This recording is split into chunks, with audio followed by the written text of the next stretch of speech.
So here's some tricks on doing really fine mitering on a chop saw.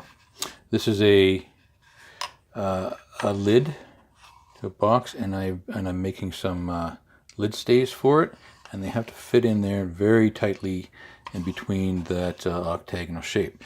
So now what I'm cutting for that is a very thin strip, very thin, about 1/8 of an inch. Inch or so wide, and this is going to chatter and smash and do all kinds of crazy things on a chop saw, so you have to support it. So I built up this chop saw with a back support and shimmed it so it's square. This is loose, but it could be fixed on there, and another piece that goes right up to it, so that when I cut that piece, it is completely backed up around the piece, so that it's just going to have a nice clean cut. So I'll just clean that off here. Sorry for the sound. Actually, I'm working from the other side. So you can see I can just clean that off.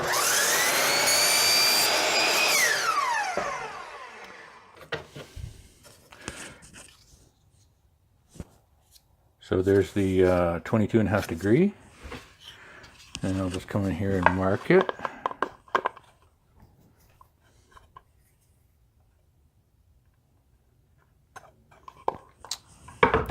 There's the mark,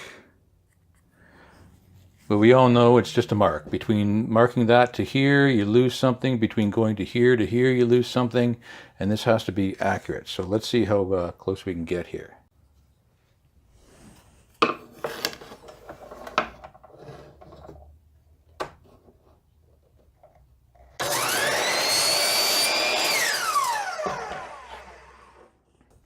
When you do a proper chop saw cut, you should see half of that mark, half of the mark on your wood.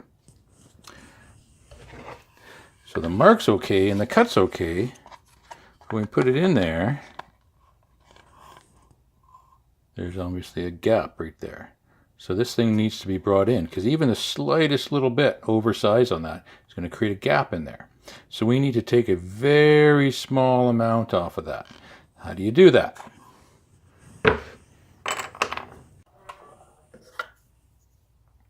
So to take a very fine amount off of that, we're going to use the set of the blade. So the body of the blade is here.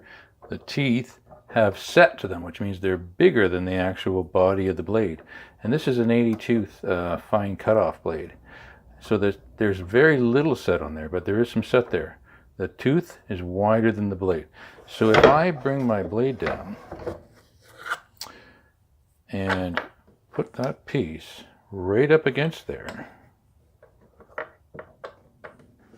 hold it snug against the body of the blade, and then lift the blade up, turn the blade on, and then bring it down, it's just going to take off just how much that set of the teeth stick out. So I'm going to do that. It won't be too loud.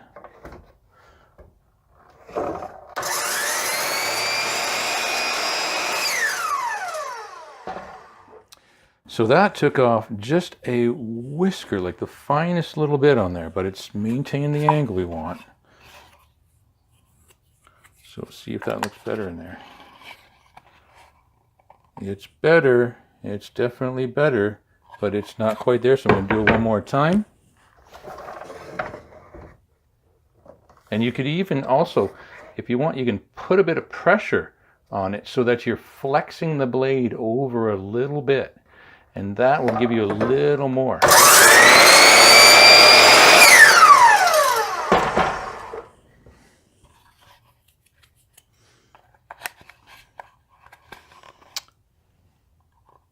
Beautiful. And on to the next one.